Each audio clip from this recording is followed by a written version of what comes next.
There's a moment we've all felt. You say something sharp to the person you love, and the second it leaves your mouth, you regret it. Not because you didn't mean it, but because you didn't understand why you felt that way. Anger, shame, sadness, they hit fast, but they don't come from nowhere. They rise from within, and if left unexamined, they begin to rule you. Marcus Aurelius once said, "You have power over your mind, not outside events. Realize this, and you will find strength." That's not poetic comfort. It's a roadmap, a challenge to stop blaming the outside world and start building inner control. Emotional intelligence isn't about pretending you don't feel things. It's about learning the language of your emotions so they don't hijack your life. And just like Stoic strength, it's not something you're born with, it's trained. Step by step through deliberate habits. In this video, we'll walk through 7 Stoic-based practices to help you understand, regulate, and elevate your emotional world without suppressing it. So you stop reacting and start responding. So your feelings become signals, not traps. And so your relationships, your work, and your peace finally begin to reflect your true strength. Welcome to Stoic Philosophy Daily, where your story matters. Share your experience or your biggest struggle below. Every comment you leave is a gift. Here, your voice matters. We read with care, answer with heart, and treat your journey as part of our own. This is more than a channel, it's a circle of strength. Comment below, "I train my emotions, I don't run from them." 1. Reflect before you react. You can't master what you refuse to face, and most people never pause long enough to ask, "What am I really feeling right now?" They power through, they bury it. They call it being strong. But strength without awareness is just tension with no direction. It's like holding your breath and pretending you're not drowning. Emotions are not weaknesses to overcome. They are signals like warning lights on a dashboard. Ignore them long enough, and your inner world breaks down in silence. What begins as a whisper of discomfort can quietly grow into an unspoken war inside you. You keep moving through the motions. Then one quiet failure or sudden shift knocks something loose. No outburst, no tears, just a tightening in the chest, a dull ache that never fully leaves. Most people mistake that silence for strength, but it's not control, it's compression. And pressure always builds.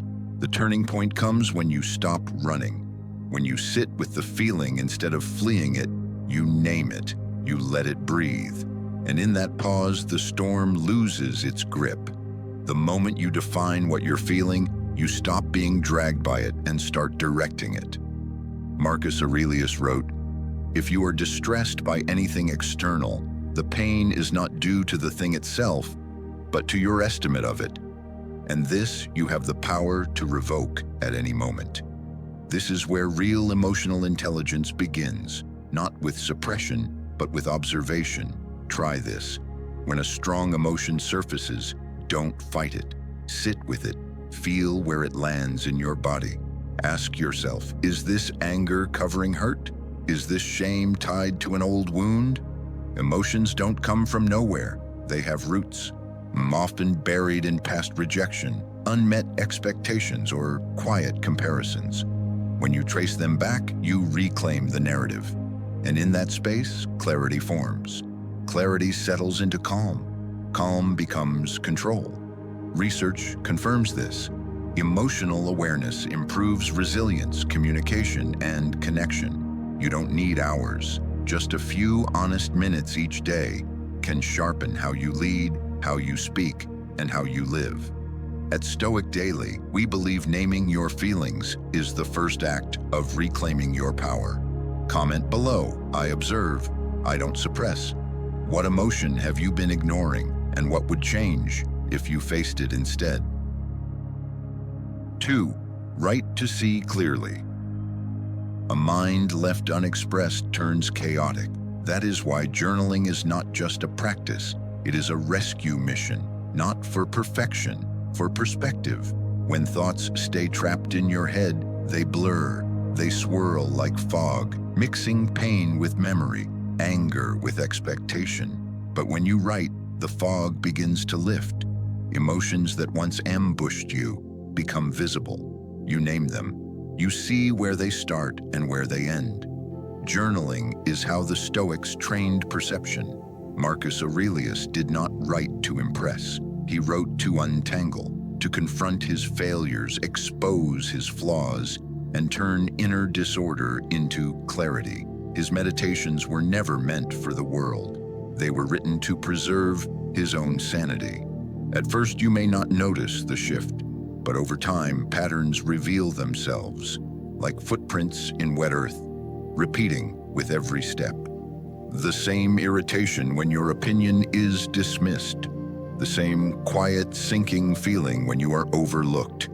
These emotional echoes accumulate day after day unless they are seen clearly. Writing does not erase emotion, it reveals it.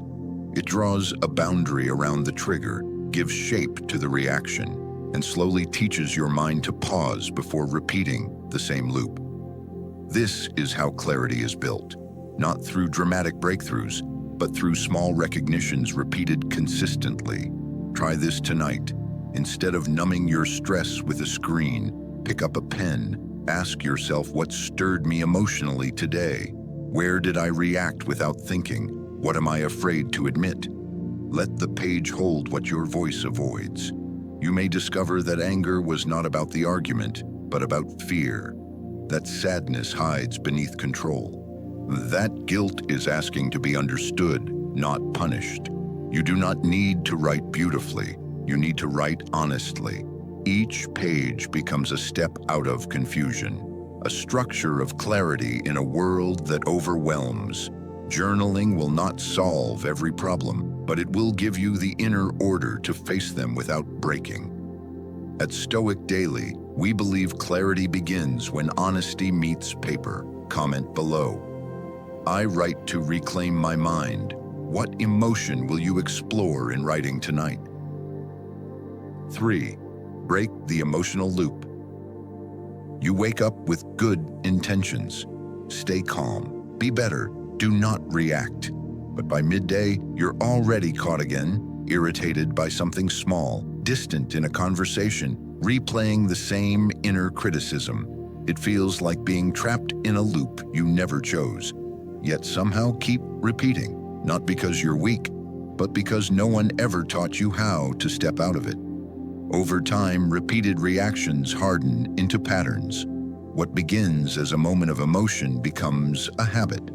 Habit becomes identity, and before you realize it, your responses are no longer choices. They're reflexes. This is how people drift into emotional autopilot, living days on repeat, while promising themselves each night that tomorrow will be different. Seneca warned us clearly, we suffer more often in imagination than in reality.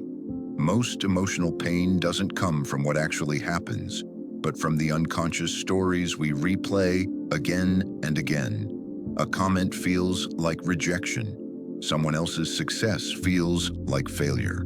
Until you pause and examine these judgments, they quietly run your life in the background. This is why self-evaluation is not optional. It's the interrupt.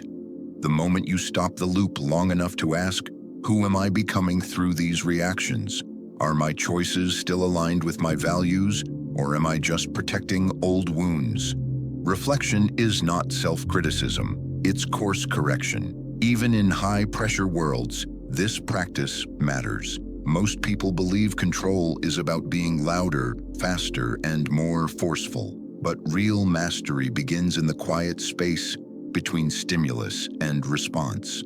Like an artisan who pauses before striking the final blow, those who lead themselves first don't react out of heat. They wait, observe, recenter. That pause becomes the pivot where chaos turns into clarity and reaction transforms into intention. Try this tonight. Set aside 5 quiet minutes, no phone, no distractions. Ask yourself 3 things.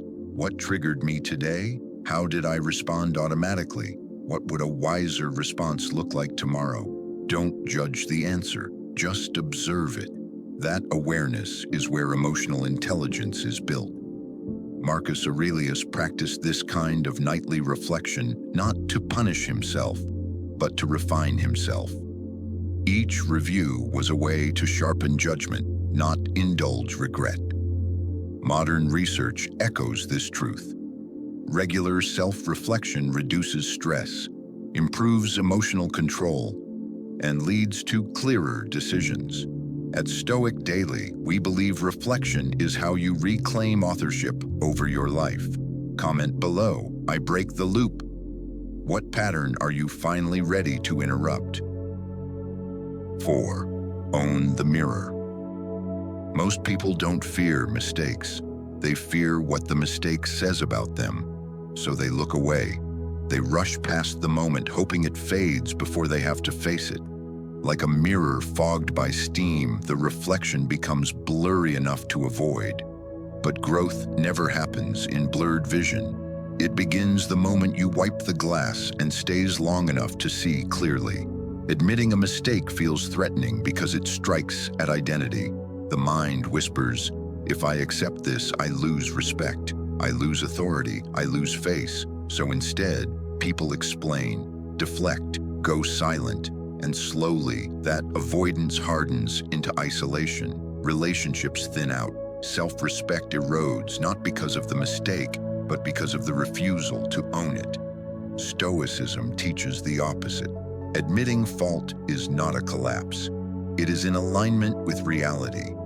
It is the moment you stop fighting the truth and start learning from it.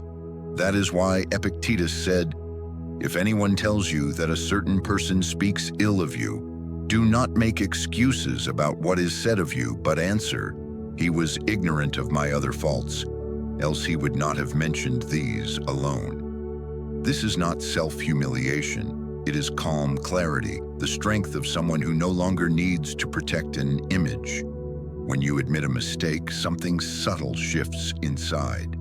The tension drops. The mind stops spinning stories. Energy that was used to defend is freed to correct. That is the real psychological turning point.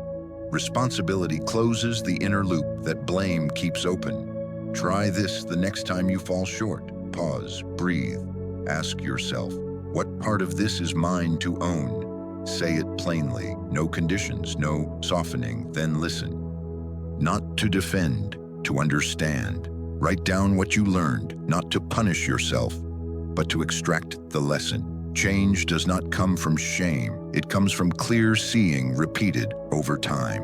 Each mistake, when faced directly, becomes a teacher. Each admission strengthens self-trust instead of weakening it.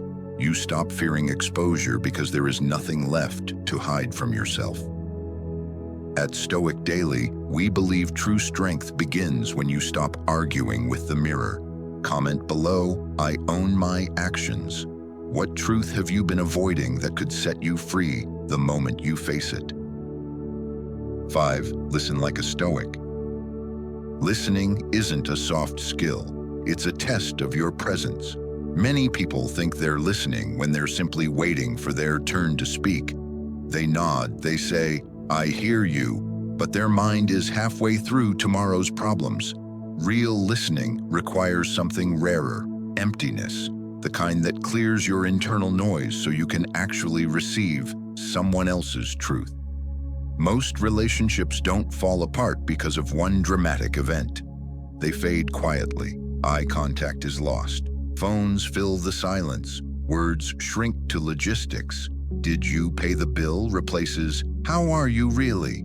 This slow drift happens when listening turns into performance, not presence. Epictetus said, we have 2 ears and 1 mouth so that we can listen twice as much as we speak. Listening to a Stoic is not just about hearing, it's about discipline. It means holding space without interruption. It means watching someone's face, noticing their breath shift, and resisting the urge to fix, debate, or hijack the moment with your own opinions. Try this. The next time someone speaks, catch yourself mid-response. Instead of preparing what to say, ask a question like, "Can you tell me more?" Then pause. Let the silence stretch. See how the person leans in, relaxes, or reveals something deeper. That's not just conversation, that's healing. You don't have to solve anyone's problem to make them feel seen. You have to show up without armor. Psychologically, this rewires the brain for empathy. You stop filtering everything through me and start experiencing we. And emotionally, this transforms how people experience you, not as a wall to talk at, but as a space to be heard in. At Stoic Daily, we believe real strength isn't shown by dominating a room. It's demonstrated by holding space within it. Comment below. I choose to listen fully. What moment in your life changed because someone finally heard you, or because you truly heard them? 6. Train the art of patience. Patience is not silence. It's a restraint under pressure. It's the ability to stay present when every instinct in you wants to interrupt, defend, or strike back. Most people discover this the hard way, right in the middle of a conversation that suddenly turns tense. At first, your intention is honest. You tell yourself you'll listen, you'll stay calm. But then a single comment touches an old wound. Heat rises in your chest. Your mind races to justify, correct, or protect. In that moment, impatience takes the wheel, and the bridge between two people quietly collapses, not because of what was said, but because the space to understand was lost. This is the hidden cost of impatience. It doesn't just end conversations. It fractures trust. It replaces understanding with resistance. And the faster you react, the further you drift from clarity. That's why patience feels so difficult in a world that rewards speed, certainty, and constant response. We're trained to believe that immediate reaction equals strength. Stoicism teaches the opposite. Seneca wrote, "No great thing is created suddenly." Emotional intelligence is no different. It's built slowly through repetition, through moments where you pause instead of reacting, where you breathe instead of interrupting, where you choose understanding over defense. This isn't a sprint, it's a long training process, more like building endurance than chasing instant results. There will be days you fail. You'll lose patience with someone you love. You'll raise your voice, you'll walk away frustrated. That doesn't mean you're regressing, it means you're human. The mistake is not failing, it's quitting. Now, each time you notice impatience rising and choose to slow down, even for a few seconds, you strengthen the muscle of self-mastery. Try this. When you feel the urge to react, don't respond immediately. Count to 3, or ask silently, "Am I truly understanding what's being said?" That small delay creates space. Space turns impulse into choice. Over time, those pauses accumulate into calm. You can even write down moments when you manage to stay patient, proof that progress is happening, even when it feels invisible. Patience is not the finish line. It's the foundation that allows growth to continue. It gives you room to correct mistakes, begin again, and move forward without being ruled by fleeting emotion. At Stoic Daily, we believe patience is how strength learns to last. Comment below. I choose progress over reaction. Where in your life do you need to slow down to move forward? 7. Set and respect your boundaries. Imagine carrying a bucket through life. Every task, every favor, every expectation, another stone dropped in. You keep walking, smiling, giving, until one day, the weight snaps the handle. That's what happens when you say yes too often and no too little. You slowly abandon your needs to meet everyone else's, hoping they'll see your effort. But inside, you're emptying. Resentment replaces joy, and love feels more like obligation. Setting boundaries isn't selfish, it's oxygen. Without it, you suffocate under the pressure to please. Marcus Aurelius wrote, The happiness of your life depends upon the quality of your thoughts. And your thoughts can't be clear if your energy is constantly hijacked by demands that violate your peace. Try this. When you're asked for something, pause before agreeing. Ask, does this honor my capacity today? Am I saying yes out of guilt or choice? Start small. Decline one unnecessary task this week. Schedule 1 hour that's yours alone. Communicate it clearly. Protect it firmly. Emotional intelligence means knowing when to give and when to protect your well-being. As you build this habit, you'll notice something shift. Guilt fades. Clarity grows. People may resist at first, but eventually they'll respect you more because you've shown them how you value yourself.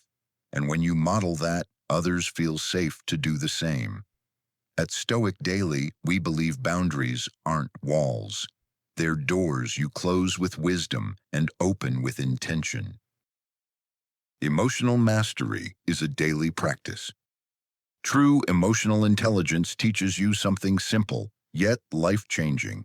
When to stop so you don't lose yourself, and when to open up so the connection can grow without costing your peace. This is not about controlling the world. It's about learning where your responsibility ends and where your inner freedom begins. Through reflection, writing, self-evaluation, admitting mistakes, listening deeply, practicing patience, and setting clear boundaries, you slowly reclaim authorship over your emotional life. Each practice builds on the last. Together, they form a quiet discipline that strengthens you from the inside out. Not louder, not harder, but steadier and more grounded with each step. This path was never meant to be fast. Stoicism was never about instant relief. It's about daily alignment, small corrections, honest awareness. The kind of progress that doesn't impress the crowd, but transforms the person walking it. And over time, that inner shift becomes visible in your relationships, your decisions, and the calm you carry into difficult moments. If any part of this journey resonated with you, don't rush past it. Choose one practice, just one. Try it this week. Observe what changes inside you when you stop reacting and start responding with intention. Welcome to Stoic Philosophy Daily, where your story matters. Share your experience or the struggle you're facing right now in the comments. Every reflection you leave becomes part of a larger circle of strength. We read with care, respond with respect, and walk this path alongside you. Like the video, subscribe, and stay with us. This journey doesn't end here. It deepens. And the strongest version of you is still unfolding. If you're seeking more, discover the full path on my channel. Stoic Philosophy Daily.